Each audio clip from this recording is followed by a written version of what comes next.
अस्सलाम वालेकुम। बस पर्दा हक़ाइक़ सनसनीखेज़ इंकशाफ़ात प्रोग्राम बेनकाब में हूँ आपके साथ सिफ़ान खान। शारा भुट्टो के हवाले से रिसेंटली हमने प्रोग्राम किया जिसमें हमने इंकशाफ़ किया वो ये कि इसकी जो इन्वायरमेंटल इम्पैक्ट असेसमेंट रिपोर्ट थी वो रिपोर्ट इस प्रोजेक्ट की ग्राउंड ब्रेकिंग के 9 माह बाद सामने आई, सीपा में जमा हुई। इस पर जो हेयरिंग्स हुई, यानी आप इससे अंदाज़ा लगाएं कि एक प्रोजेक्ट की ग्राउंड ब्रेकिंग के बाद उसका इन्वायरमेंटल इम्पैक्ट असेसमेंट हुआ और फिर उसकी हेयरिंग क्या फ़र्जी थी और जिस तरह के जो वहाँ पर जिन लोगों की ऑब्जर्वेशंस या जिन लोगों के बयानात दर्ज किए गए उनके बारे में भी जब तहक़ीक़ात हुई तो एलिजिडली ये सब बात सामने आई कि वो फर्जी नाम थे या फर्जी एड्रेसेस थे जिस बुनियाद के ऊपर ये इन्वायरमेंटल इम्पैक्ट असेसमेंट रिपोर्ट बनाई गई।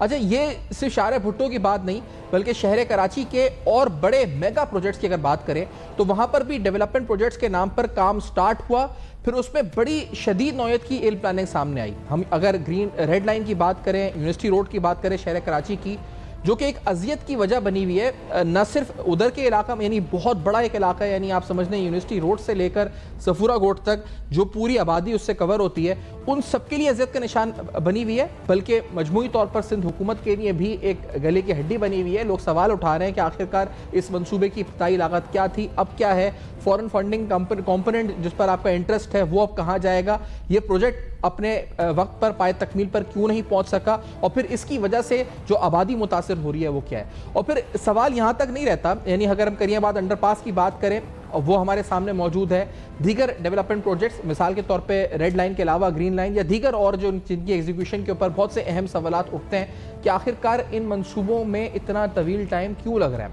और फिर ख़ास तौर पर जब बारिशें होती हैं, क्योंकि जैसा मैं अभी आपसे बात कर रहा हूँ तो यहाँ सबसे बड़ा खौफ इस वक्त ये होना शुरू होता है कि अब सड़कें बंद होंगी, अब नाले बहेंगे, शारा फैसल जैसी मेन शाहरा डूब जाएगी या फिर बहुत से इलाके बंद हो जाएंगे जिनका सफ़र करना मुश्किल नहीं होगा।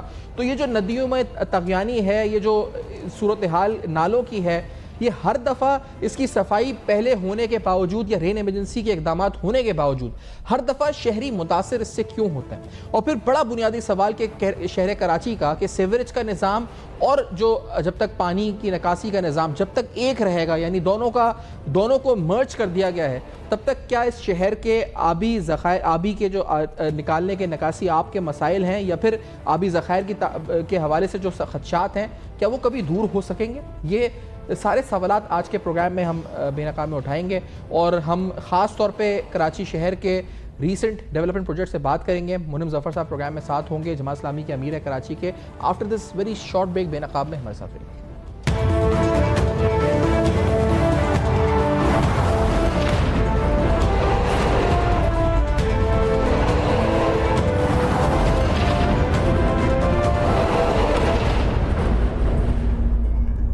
Welcome back. आप देख रहे हैं बेनकाब और बेनकाब में अहम तरीन सवालात शहर कराची के तरक्याती मनसूबों से मुताल्लिक।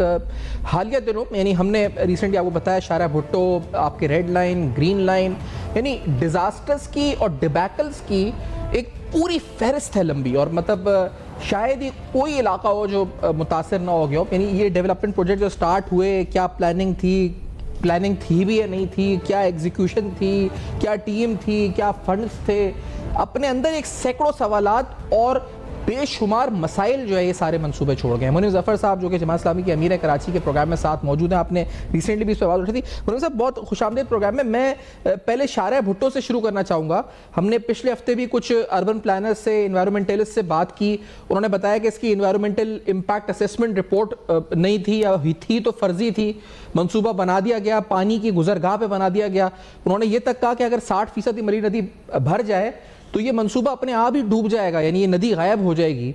ये किस तरह की मंसूबा बंदी थी, ये किस तरह की एग्जीक्यूशन थी, कैसे देखते हैं आप इस मामले को? शारा भुट्टो से मैं शुरू करूं। बहुत शुक्रिया। अच्छा देखिए, बारिशों के दौरान शारा भुट्टो का जो कुछ एक हिस्सा था जो अभी फंक्शनल नहीं था, वो हिस्सा जो है वो बह गया, उसके नीचे मिट्टी बह गई और सड़क बैठ गई। अब ये सारे वो मंसूबे हैं, चाहे शारा भुट्टो हो या दीगर मंसूबे जिस पे आगे तस्करा कर लेते हैं, ये सारे मंसूबे वो हैं कि जो पीपल्स पार्टी की बद इंतज़ामी और नाअहली और करप्शन का शाकार है ये मंसूबे। अब आप बताइए, इन्वायरमेंटल जो असेसमेंट होती है, जो एजेंसी होती है, असेसमेंट करके बताती है कि आया माहौलियात के लिहाज से ये मंसूबा ठीक भी है या नहीं है। अब आप बता रहे हैं कि इसकी कोई NOC नहीं ली गई, तो जब एनओसी नहीं तो किस तरह ये परमिशन दे दी गई कि यहाँ ये मंसूबा बनाया जाए।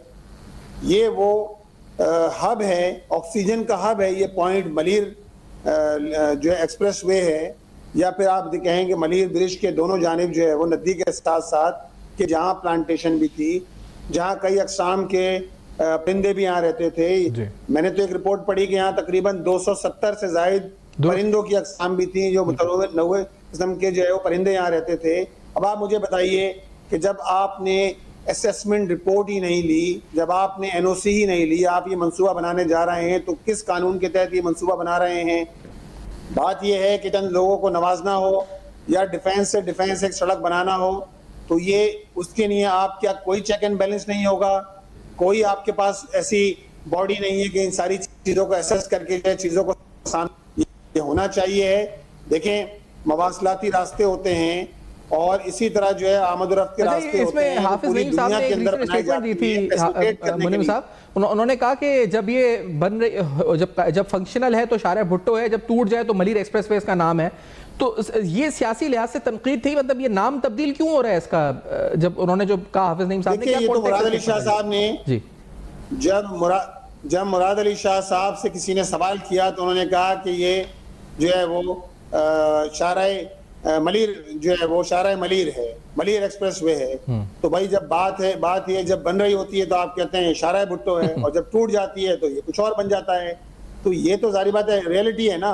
आप खुद पूरे शहर के अंदर इसकी आपने जो है वो पब्लिसिटी जो है वो बैनर्स लगवा दिए, इसकी जगह जगह तशहीर हो रही है शाराय भुट्टो की, लेकिन जब टूट जाती है तो आप शाराय भुट्टो हटा देते हैं, शाराय मलीर रह जाती है, ये मलीर एक्सप्रेसवे रह जाती है। तो ये जारी बात है, ये रियलिटी है कि जिसको आज पूरा शहर पीपल्स पार्टी की नाअहली को, इनकी बैड गवर्नेंस को पूरा शहर भुगत रहा है। एक मंसूबा नहीं, आपने मंसूबों का तस्करा किया।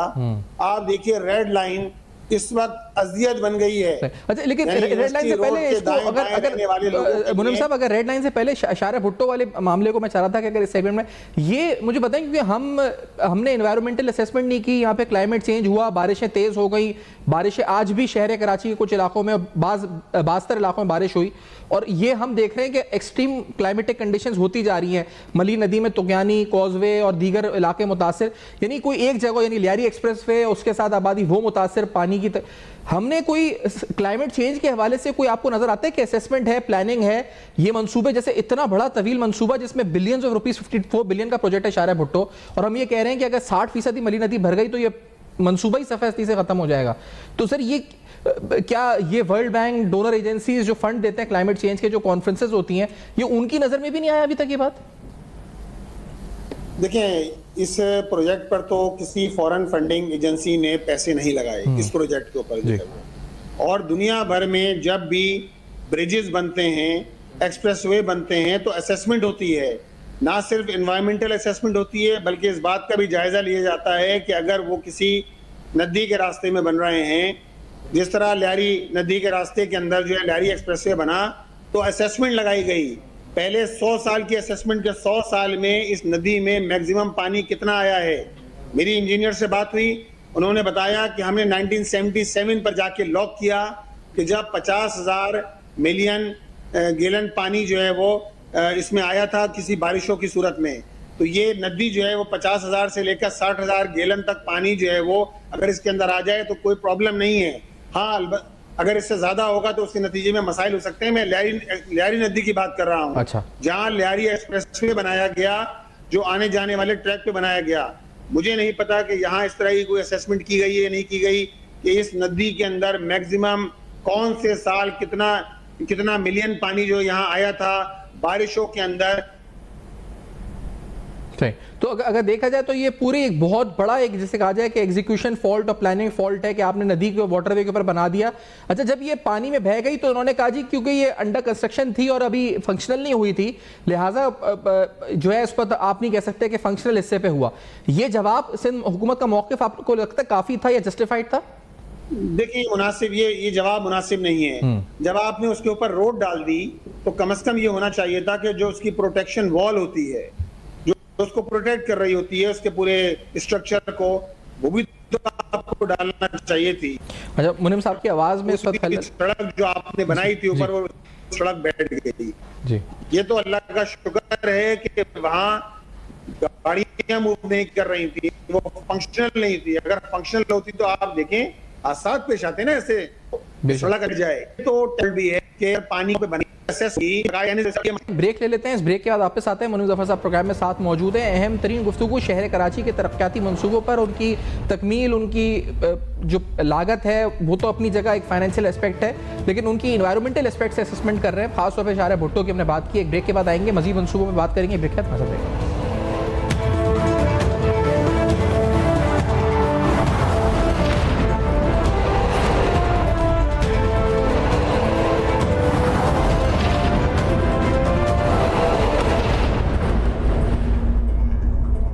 Welcome back. आप देख रहे हैं बेनकाब। मुनीम जफर साहब प्रोग्राम में साथ मौजूद है। मुनीम जफर साहब ये फरमाइएगा कि आप जो अभी हम बात कर रहे थे खलल आया, ये जो यानी इन्वायरमेंटल असेसमेंट नहीं हुई, मौसमियाती तब्दीली के हवाले से हमें नहीं पता कि क्या हुआ और क्या नहीं हुआ। पानी की गुजरगाहों पे हमने एक प्रोजेक्ट अनाउंस कर दिया। अभी जो जिस एस्पेक्ट का आप जिक्र कर रहे थे वो एमक्यूएम ने भी जिक्र किया था, फारूक साहब ने।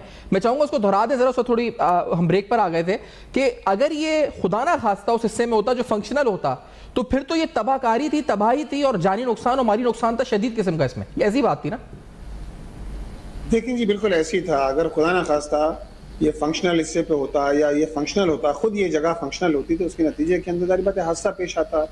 तो इन सारे पहलुओं से भी जायजा लेना कि ना सिर्फ हुकूमत की जिम्मेदारी है, उन कॉम्पिटेंट अथॉरिटीज की भी जिम्मेदारी है, उन इंजीनियर्स की भी जिम्मेदारी है कि जो इस प्रोजेक्ट पर काम कर रहे हैं। अब मुझे इसकी ज्यादा डिटेल नहीं पता, लेकिन ये पब्लिक प्राइवेट पार्टनरशिप के तहत ये मंसूबा बनाया जा रहा है। फॉरेन फंडिंग इसके अंदर नहीं है, हुकूमत सिंध लगा रही है और जो प्राइवेट पार्टनर होंगे वो लगा रहे हैं। लेकिन इन सारे पहलुओं से जिनका तस्करा आपने किया, ये माहौलियाती हवालों से भी, टेक्निकल हवालों से भी, और ख़ास तौर पे ऐसी सूरत में कि जब ये नदी में बनाया जा रहा हो, इन सारे पहलुओं से जायजा लेना ज़रूरी था बनाने से पहले, ताकि कोई ऐसा वाकया, कोई हादसा पेश ना आ जाए। सही। अच्छा, मैंने इसलिए डोनर एजेंसीज का लफ्ज़ कहा था क्योंकि ये नहीं कि इस प्रोजेक्ट में डोनर फंड्स हैं, लेकिन मजमूई तौर पे हमारे क्लाइमेट रेजिलेंट फंड्स या क्लाइमेट चेंज के हवाले से हमें बहुत सी एजेंसी से हम कहते हैं कि कार्बन एमिशंस की वजह से हम मुतासर हो रहे हैं दूसरे ममालिक के, और हमें फाइनेंसिंग चाहिए। तो वो हमें ये कहें कि आप अपने डेवलपमेंट के इतने बड़े बड़े मनसूबे बना रहे हैं 54 अरब रुपए के, आपने ये तक नहीं देखा कि वो वाटर वे है या नहीं है। तो उस पहलू से मैं कह रहा था कि डोनर एजेंसीज जो हैं वो क्यों खामोश रहती हैं, ये क्लाइमेट चेंज जो बॉडीज हैं, वो जो प्रेशर ग्रुप्स हैं, वो क्यों खामोश रहते हैं ऐसे मंसूबों के ऊपर? मेरा मतलब ये था कहने का जी।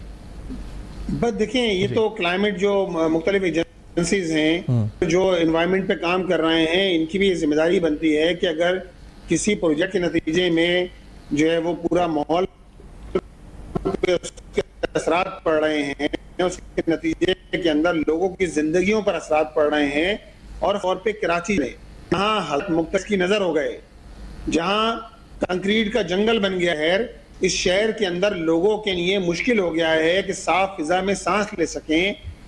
यहाँ जो है ग्रीन स्पेसेस मौजूद नहीं है, तो ऐसी सूरत में तो फिर एनवायरमेंटल एजेंसीज की जिम्मेदारी और ज्यादा बढ़ जाती है। जो मुख्तलिफ मौलियात के हवाले से काम करने वाले इदारे हैं, उनकी जिम्मेदारी बढ़ जाती है कि अगर कोई भी मंसूबा बन रहा है तो उस पर खास तौर पर जब तक उसकी अप्रूवल ना हो, जब तक ये एजेंसीज अपनी असेसमेंट करके रिपोर्ट ना दे दें। बिल्कुल। और जब आपने बात की ग्रीन स्पेसेस की, मेरे जहन में चाइना कटिंग आ गई। हमने देखा कितना मुतासिर हुआ शहर से, ग्राउंड्स, पार्क्स, चाइना कटिंग हुई, प्लॉटिंग हुई, प्लॉट बन गए। अब ग्रीन स्पेसेस अगर देखा जाए शहर में क्या बची हैं मुनीम जफर साहब, और क्या इस हवाले से कोई हिकमत अमली है? देखिए, इस शहर का अलमिया ये है कि जो लोग इस शहर में इक़्तिदार में रहे, चाहे वो एमक्यूएम हो या 17 साल से पीपल्स पार्टी की हुकूमत हो, ये सारे एक दूसरे के साथ अपने मफादात के जो है वो असीर लोग हैं। अपने मफादात के लिए एक दूसरे से मिलते हैं, लेकिन इस शहर को डिलीवर करने में नाकाम है। अब मुझे बताइए कि चाइना कटिंग के मौजिद कौन है? चाइना कटिंग एमक्यूएम के दौर के अंदर हुई, जब मुस्तफा कमाल साहब इस शहर के सिटी नाजिम थे। नॉर्थ नाजाबाद के पार्कों को जो है वो कौड़ियों के मॉल बेच दिया गया, यहाँ हाई राइज बिल्डिंगें बन गई। इसी तरह आप देखें कि TP2 जो ट्रीटमेंट प्लांट 2 था महमूदाबाद का, वहां तक चाइना कटिंग करके जो है वो उसको सेल आउट कर दिया गया। अब ये सूरत हाल है जिसके नतीजे के अंदर ये शहर और इसके रहने वाले लोग अजियत से गुजर रहे हैं, सफर कर रहे हैं। शहर के लोग, ग्रीसेस मौजूद नहीं है, और जो हैं उन पे भी सूरत हाल ये है कि मुर्तज़ा अवाब साहब ने पब्लिक प्राइवेट के नाम पर क्लिफ्टन के कितने ही पार्क ऐसे हैं, बिन कासिम पार्क, क्लिफ्टन के बेशुमार पार्क, उमर शरीफ पार्क, इनको जो है वो आपने पब्लिक प्राइवेट पार्टनरशिप के नाम पर इन जगहों को फुटसोल के लिए दे दिया, स्पोर्ट्स के लिए दे दिया। ये तो अदालत के अंदर जमात इस्लामी ने चैलेंज किया और अदालत ने अल्हम्दुलिल्लाह जमात इस्लामी की उस पिटीशन के हक में फैसला दिया कि पब्लिक के पार्क्स को, ये पब्लिक पार्क्स पब्लिक की प्रॉपर्टी है, ये अवामी मुफाद की जगह है, यहाँ कोई और काम नहीं हो सकता, इनको खेलों के मैदान के तौर पे इस्तेमाल नहीं किया जा सकता। अल्हम्दुलिल्लाह ये केस हम जीते हैं और इंशाअल्लाह ताला आने वाले वक्तों में ये स्पेसेस भी खाली होंगे और कम से कम कराची के लोगों के लिए जमात इस्लामी का ये तोहफा है कि आप अपने पार्क तो कम से कम इस्तेमाल कर सकें, फैमिलीज निकल कर तो कम से कम इन पार्कों का रुख कर सकें, ना कुछ तो ग्रीन जाएं जो बिल्कुल मफकूद होते जा रहे हैं। और इनमें कमर्शियल एक कमर्शियल एक्टिविटी स्टार्ट हो गई ना, ये पेडल कोर्ट्स और ये फुटसॉल, तो ये पूरा एक कमर्शियल एक्टिविटी का हब बन गया ना। जमात इस्लामी कोर्ट में गई थी, इसी के खिलाफ तो हम अदालत में गए थे, अदालत का दरवाजा खटखटाया था कि जनाब ये पब्लिक प्रॉपर्टी है, अवामी पार्क हो या खेल के मैदान हो, इन खेल के मैदानों को और पार्कों को किसी और यूज के लिए इस्तेमाल नहीं किया सकता, इनका कमर्शियल इस्तेमाल नहीं हो सकता। इसी के लिए गए थे और अल्हम्दुलिल्लाह अदालत ने जमात इस्लामी की इस पिटीशन के हक में फैसला दिया, जो आवाम की बड़ी फतह है कराची के आवाम की, कि कराची के आवाम कम से कम अगर उनके ये पार्क वागुजार हो जाएं तो कुछ तो ग्रीन स्पेसेस रह जाएंगी इस शहर के अंदर जो अब बची ही नहीं है।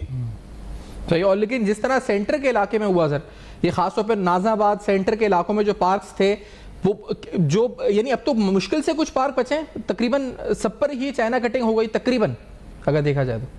बस देखे ना, वहां तो अब ये तो कोर्ट का फैसला था, उस वक्त भी नेमतुल्लाह खान साहब सिटी निजाम से फारिग हुए थे, अदालत गए जब ये मीटिंग हो रही थी। खास तौर पे आप देखें शिपोनर कॉलेज, उसके दाएं बाएं 4-4 मंजिला इमारतें बन गई, दाएं बाएं जो पार्क थे उन पार्कों के अंदर वो इमारतें बनाकर लोगों को सेल आउट कर दिया गया। अब तो लोगों ने भी सेल आउट कर दिया है और वो सारी इमारतें बनाकर पार्कों को उजाड़ दिया गया। और ये तोहफा है, ये एमकेएम ने तोहफा दिया इस शहर को, चाइना कटिंग, रशियन कटिंग, ऐसे ऐसे नाम जो आपने भी कभी नहीं सुने होंगे, वो सारे इस शहर के अंदर वो नाम इस्तेमाल किए गए और शहर के खेलों के मैदानों को भी और इसी तरह पार्कों को भी आउटसोर्स कर दिया गया।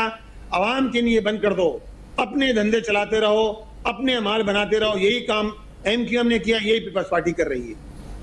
अब जो क्योंकि आप उस मंसूबे का जिक्र कर रहे थे, बड़ा दुश्वारी का बायस है जो रेड लाइन मंसूबा, ये रेड लाइन के साथ आखिर क्या हुआ और कितना मुतासिर हो रहे हैं शहरी इस मंसूबे से?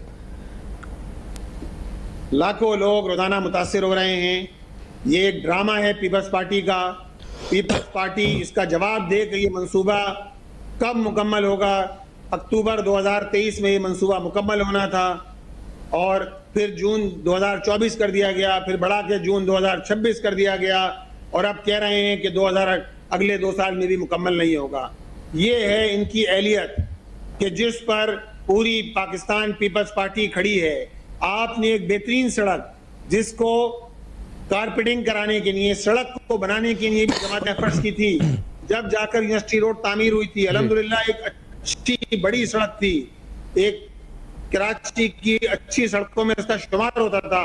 आपने एक मंसूबे का जिसका कोई प्लान नहीं है, किसी इदारे का दूसरे इदारे के साथ कोई कोऑर्डिनेशन नहीं है। आप देखें पिछले 1 साल सवा साल 3 बड़ी बड़ी Karachi water and sewerage corporation की लाइनें टूट गई, गटर बह रहे थे बारिशों के अंदर, खोद दी गई, मुतासिर लोग यूनिवर्सिटी रोड अभी किसी गली का मंजर पेश कर रही है और मेरा नहीं ख्याल कि आइंदा आने वाले 3-4 सालों के अंदर भी ये रोड मुकम्मल हो पाएगी। ये रोड तो शाकार है पीपल्स करप्शन का। मंसूबे पे होगा यकीनन 504 मिलियन $US हैं जो फॉरेन फंडिंग की शक्ल में हुकूमत सिंध को आ रहे हैं इस मंसूबे के अंदर, लेकिन मंसूबा मुकम्मल करने का आप नाम नहीं ले रहे। दूसरी जानिब जो इस मंसूबे के साथ सड़कें हैं, ना आप प्रॉपर डाइवर्जन देते हैं, ना सड़कों की कारपेटिंग करते हैं, वहां बड़े बड़े गड्ढे पड़े हुए हैं, गटर उबल रहे हैं और लोगों की जिंदगी अजाब कर दी है सूबाई हुकूमत ने इस मंसूबे रेड लाइन मंसूबे के नाम पर। इसको फौरी तौर पर मुकम्मल करने के हवाले से लाए अमल बनाना चाहिए सूबाई हुकूमत को और जो शारा बच गई है उस शारा पे प्रॉपर कारपेटिंग होना चाहिए है। वहां जो मसाइल हैं, गटर उबल रहे हैं, प्रॉपर डाइवर्जन मौजूद नहीं है, इसका प्रॉपर इंतजाम होना चाहिए, लाइटिंग का इंतजाम होना चाहिए ताकि हादसा से भी बचा जा सके और लोगों को कम से कम कुछ ना कुछ रिलीफ मिल सके। ये इतनी लंबी शारा है, 26 किलोमीटर ये शारा है BRT और इसके दाएं बाएं लोग यहाँ सफर करना, सुबह अपनी नौकरियों पे जाते हैं, शाम को अपने घरों पे जाते हैं और वो अजियत से गुजर रहे हैं। बिल्कुल, और बहुत बड़ी आबादी है, यानी आप समझे, यानी मौसमियात, सफूरा, गुलशन, फिर उसके बाद यानी राइट साइड पे अलग जो आपका इलाके स्कीम 33 वाले भी मुल्क लग जाते हैं, दाव अस्पताल वाले, फिर लेफ्ट साइड पे अलग है। तो पूरा का समझते हैं तकरीबन कराची की आबादी का एक बहुत बड़ा हिस्सा इस रोड की वजह से मुतासर हो रहा है, जो अब काबिल इस्तेमाल ही नहीं रही है। यानी इसको रोड कहना ही भी अब सही नहीं है मेरे ख्याल से, ये अब काबिल इस्तेमाल भी नहीं रही है। जो हालत है इस पर कोई जहाँ पे सफर कर भी नहीं सकता। फिर उसमें पानी की लाइनें भी टूट जाती है सर, सोने पे सुहागा कि पानी की लाइन टूट गई तो पानी आ गया, तो ये अलग मसला है जो उसके साथ हुआ। भाई सवाल ये है कि कोई फिक्र है हुकूमत सिंध को कि ये मसला जो है छबर की शारा जिंदगी अजीरन बन गई है, लेकिन हुकूमत सिंध के कान पे जू ही नहीं रेंगती। आप मुझे बताइए, ये करीमाबाद का अंडरपास जी, करीमाबाद 2 साल पहले मुकम्मल होना था, करीमाबाद का अंडरपास, और 1.2 किलोमीटर पर मुश्तमिल ये अंडरपास है। 2 साल मुकम्मल हो गए, तारीखों पे तारीखें दे रहे हैं, कभी जुलाई की तारीख देते हैं, कभी अगस्त की देते हैं, फिर नवंबर की देते हैं। ये नहीं बताते कि ये मंसूबा 2025 में मुकम्मल होगा नवंबर, या 2026 में मुकम्मल होगा। वो मंसूबा जो 1 अरब 35 करोड़ का था, आज 3 अरब 81 करोड़ पर पहुंच गया है। तो भाई ये किसका पैसा है? ये आवाम के टैक्सेस पर जो है वो आप पल रहे हैं, आवाम के टैक्सेस हैं, लेकिन आपको कोई फिक्र फाका ही नहीं है। मंसूबे चलते रहते हैं, आपकी चलती रहती है, और यही करप्शन का बाजार है जो पीपल्स पार्टी ने गर्म कर रखा है। सही, और यही बात है कि सालों के अल्तवा की वजह से इनकी जो लागत है वो बढ़ती जा रही है, मंसूबे आउट ऑफ रेंज होते जा रहे हैं। और सर जहां सब टैक्स पेयर मनी से ही रहा है ना, वो फॉरेन फंडिंग है जो भी हो, it is all tax payer money, हमारी जेबों से ही जा रहा है, और हम मुतासिर भी हो रहे हैं। और कब तक मुतासिर होना पता नहीं। फंडिंग भी है जी, अगर फॉरेन फंडिंग भी है तो वो इंटरेस्ट की सूरत वो लोन कंपोनेंट है, डोनर्स हैं, फॉरेन डोनर्स आपसे वसूल करेंगे, हमसे और आपसे। बिल्कुल ऐसे ही फॉरेन फंडिंग जो कर रहे हैं ये ऐसे नहीं कर रहा है, उनको मोहब्बत नहीं है हमसे, उनको इसके नतीजे में इंटरेस्ट मिलेगा। और इंटरेस्ट कौन अदा करेगा? इंटरेस्ट हम और आप अदा करेंगे, हमारे बच्चे अदा करेंगे। यही होगा ना फिर इन मंसूबों का जो हाल कर दिया है। अच्छा मोनी साहब, क्योंकि ये जो एक बड़ा मसला अहम तरीन है, क्योंकि जो मुज़फ़्फ़र साहब ने भी कहा कि 40 मिलीमीटर से ज़्यादा बारिश हमने हमारे नाले नहीं कर सकते, वर्ल्ड बैंक की किसी रिपोर्ट को उन्होंने मिस कोट या कोट करके जो भी। लेकिन सर ये बड़ी अहम बात है कि यहाँ पर जो गटर का निज़ाम और पानी का निज़ाम जो एक ही रहा, यानी मिक्स हो गया, और इस वजह से कोई यानी शहर हल्की सी बारिश भी हो जो आज भी हुई है तो कई सड़कें ब्लॉक, रोडें बह गई, शहरी मुतासिर, एक्सीडेंट्स। ये इंफ्रास्ट्रक्चर पैसा मांग रहे हैं, क्या मसला है, किस तरह हल होगा ये मसला? क्या इसकी सफाई हल है? हर दफा कहा जाता है नालों की सफाई हुई थी, फिर नजर क्यों नहीं आती रिजल्ट उस चीज का? देखिए जी, अगर साल में कराची में नालों की सफाई एक मरतबा होगी तो ये मसला हल हो ही नहीं सकता। और वो भी नहीं करते। पिछले 2 साल में 100 करोड़ 60 करोड़ साल 41 करोड़ नालों की सफाई के लिए मुख्तस किए गए। सूबाई हुकूमत में फंड रखा। हमें बताया जाए कि नालों की सफाई अगर आप बारिश से 1 दिन पहले शुरू करेंगे तो कैसे होगी? इस शहर में रोजाना 20,000 टन कचरा उठता है, जिसमें से 10,000 टन कचरा वो है कि जो लैंडफिल साइट तक पहुंचता है, बकिया नालों की नजर हो जाता है।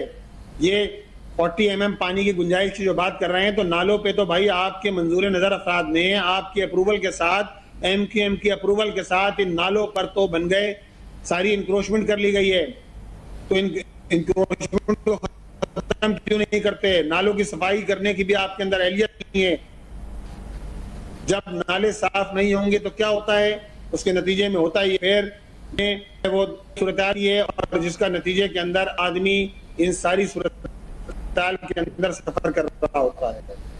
सही बात है, शहर सफर कर रहा है। एक छोटा सा ब्रेक लेते हैं। ये मामला सिर्फ एहलियत से ताल्लुक रखता है। बिल्कुल। अच्छा मोनी साहब, छोटा सा ब्रेक है, ब्रेक है, आपके साथ हैं मुज़फ़्फ़र साहब प्रोग्राम में साथ मौजूद हैं, फिर मजमूई सियासत पे बात करेंगे शहरी। एक ब्रेक के बाद मुख्तसर से हमारे साथ रहेगा ब्रेक पर।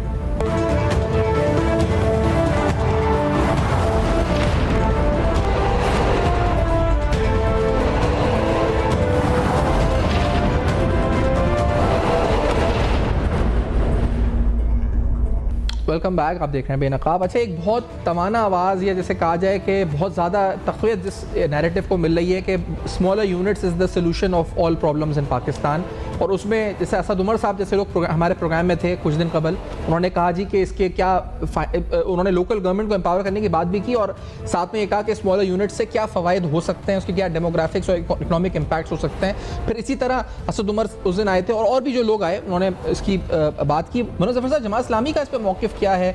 मज़ीद स्मॉलर यूनिट्स के हवाले से MQM के भी हमने मौक़िफ़ लिया था, आपका मौक़िफ़ क्या है? क्या ये हल है मुमकिन तौर पर कराची के मसाइल का अगर बात की जाए तो? देखिए, कराची के मसाइल भी हल ये है कि बल्दियाती इदारों को, बल्दियाती इदारे भी नहीं होना चाहिए, बल्दियाती हुकूमतें होना चाहिए, सिटी डिस्ट्रिक्ट गवर्नमेंट्स होना चाहिए। इनको बाइख्तियार बनाया जाए, इनको वसाइल दिए जाएं, इनको इख्तियारात दिए जाएं और इनको आइनी प्रोटेक्शन दिया जाए। आइन की आर्टिकल 140A के तहत जिस तरह हमारी कौमी और सूबाई असम्बलियों की प्रोटेक्शन हासिल है, इसी तरह इदारों को, जो बल्दियाती इदारे हैं, इनको आइनी प्रोटेक्शन दिया जाए। और ये सिटी डिस्ट्रिक्ट गवर्नमेंट्स होना चाहिए, खास तौर पे जो मेगा शहर हैं, जिस तरह कराची मेगा मेट्रोपॉलिटन शहर है। हमने देखा 2001 से लेकर 2005 तक निमतुल्लाह खान साहब के दौर में शहर में काम होता नजर आया। उसकी वजह क्या थी कि बल्दियाती इख्तियारात मौजूद थे, बल्दियाती हुकूमतें मौजूद थी। ये सारे इदारे जो शहर के इदारे थे एक छतरी तले काम कर रहे थे और ये सिटी नाजिम को जवाब देते। जब आपके पास ये मैकेनिज्म ना हो तो उसके नतीजे में यही होता है, शहर के अंदर बेशुमार किस्म के इदारे हैं, कोई एक दूसरे को जवाब दे नहीं है, कोई कोऑर्डिनेशन नहीं है। पीपल्स पार्टी इख्तियार देना नहीं चाहती है। 18वीं तरमीम कर दी गई है, 18वीं तरमीम के बाद ना इख्तियार देते हैं, ना वसाइल देते हैं, ना करते हैं, तो कुछ भी तो करने के लिए तैयार नहीं है। हल ये है कि बाइख्तियार बल्दियाती हुकूमतों का क़याम, जिनको आइनी प्रोटेक्शन दिया जाए, ये हल है। और स्मॉलर यूनिट्स की जो बात है, ये आपको लगता है ये मुमकिन हल है? अगर ये हो तो सही हो सकता है, या ये लोकल गवर्नमेंट को एम्पावर करके मामला हल हो जाएगा? लोकल गवर्नमेंट को एम्पावर किया जाए, इंशाअल्लाह ताला आपको तामीर और तरक्की का काम होता हुआ नजर आएगा पाकिस्तान के तमाम शहरों में इंशाअल्लाह ताला। सही है, यानी ये छोटे यूनिट्स पे आप हिमायत करेंगे अगर छोटे यूनिट्स की जो बात कर रहे हैं जो लोग, या नहीं करेंगे? देखिए, मैं तो ये बात कर रहा हूँ कि आप बाइख्तियार बना दें अपने टाउन्स को भी, अपने सिटी को भी, शहरों को भी। इंशाअल्लाह ताला इससे छोटा यूनिट तो कोई भी नहीं हो सकता ना। अब कराची है, कराची में 25 टाउन है। अगर आप टाउन्स को रिसोर्सेज दें, शहर को रिसोर्स दें, वसाइल दें, आप टाउन्स को बाइख्तियार बनाएं, टाउन्स के अंडर में Karachi water and sewerage corporation हो, कम से कम कोऑर्डिनेशन हो, कचरा उठाने की रिस्पॉन्सिबिलिटी हो। जब सूबों के अंडर में सारे काम चल रहे हों, जब सूबाई हुकूमत कचरा उठाने का काम भी हो, वाटर एंड सीवरेज भी उनके जिम्मे हो, तो नहीं हो सकता। तो जहां बाइख्तियार बनाना जरूरी है, वसाइल देना जरूरी है, तो उसके नतीजे में मसाइल हल हो सकते हैं। बहुत शुक्रिया सर, आपने प्रोग्राम में ज्वाइन किया, अपना मौक़िफ़ दिया। मनोज ज़फ़र साहब की आपने गुफ्तगू सुनी। अमीर जमात इस्लामी कराची, आपने अहम तरीन मामला पर गुफ्तगू करी। शहर कराची के तरक्याती मनसूबों के हवाले से दरपेश मसाइल, चैलेंजेस आम आदमी को क्या हैं, गवर्नमेंट की गफलत कहाँ है, उसकी प्लानिंग, एग्जीक्यूशन और जो फाइनेंशियल साइड पे फॉल्ट्स है, और ख़ास तौर पे शहरी कितना मुतासर हो रहे हैं, वो शारा भुट्टो हो, रेड लाइन मनसूबा हो, या इसके अलावा जो दीगर मनसूबे जिनकी वजह से इंफ्रास्ट्रक्चर शहर का बदहाल हुआ है, इस पर गुफ्तगू हुई। For your feedback you can write us on Facebook, email, देखते रहिएगा। अब तक अपना बहुत ख्याल रखिए।